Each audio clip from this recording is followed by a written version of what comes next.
Ay, Robert, pasagot naman ito, oh.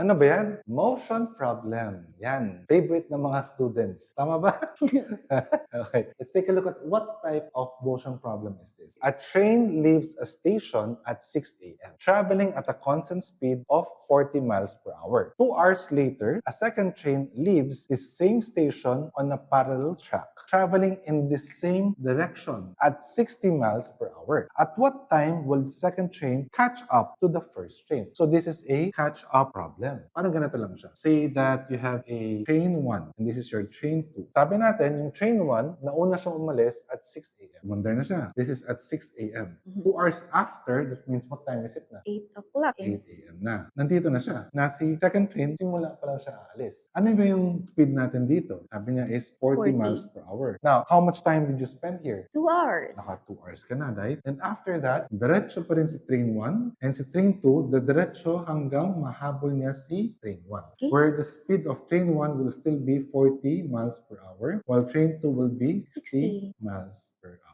So, ang hinahanap natin, ano daw yung time na kailangan ni train 2? So, ano daw yung time nito? Now, notice that ito, 8 a.m. Here, ano oras na nag-start umandar? 8 a.m. 8 a.m. So, from 8 a.m. hanggang destination time. 8 a.m. hanggang dito rin. So, if this is T, this is also T. Okay? Okay. When you say catch up, that means the distance traveled by the two trains should be exactly the same. Kaya nga, nahabol niya. Ngayon, ano ang mga distances na tinakbo nila? Distance is computed by the speed times time. Therefore, here will be the speed is 40, the time is 2. That's like 40 times 2. times 2. Then you add down the second part, which is 40 times t. Next, dito naman, 60 times t. To solve this, 60t minus 40t, that will give us 20t. And this is now 40 times 2. So divide both sides now with 20. So therefore, 40 and 20, this is now 2. 2 times 2 is 4. So the time here will be 4. For the time will be letter C, 4 hours. Now, bonus. Algebra approach,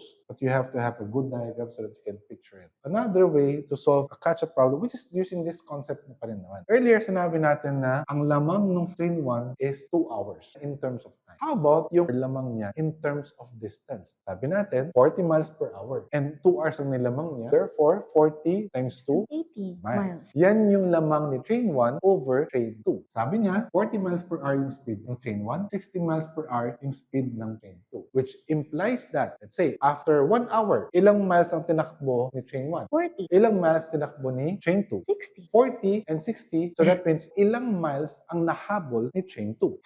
20. So in 1 hour time, nakahabol siya ng 20 miles. In the second hour, another 20. So the question is, how many 20 miles ang kailangan mo para makatch up mo yung buong distance ng lamangan niya, which is 80. 80. So 80 divided by 20 is 4.